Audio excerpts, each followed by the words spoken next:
Hello, I'm really praying that today you have a great day and that you just sense the Lord's presence. Even as you're sitting there watching this video, I know He's real to all of us. In our last video, we talked about how we can cast all our cares upon the Lord.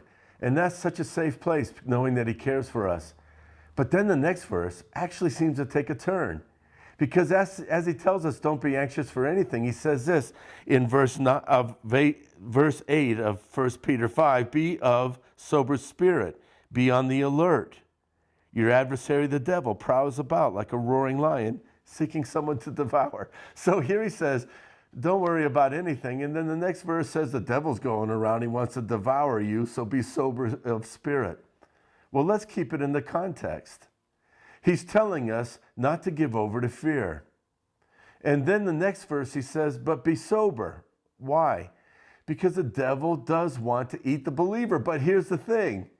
He's saying to us, I believe, that anxiety opens a door to him.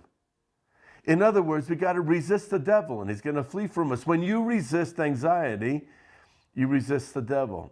When you put off fear and you walk in faith, he becomes powerless. It almost reminds us of what Churchill said when he said the words, the only thing we have to fear is fear itself. It's also true concerning our adversary, the devil. The things that Job said he feared most are the ones that came upon him. We don't want to build our lives of fear because I believe in some ways we can set a course and direction for its fulfillment. What we want to do is to walk in the peace of God. So he says, cast all your care upon God. God cares for you. Be sober. The devil's like a roaring lion. He's always screaming. He's always yelling. He's trying to get you to worry. Why?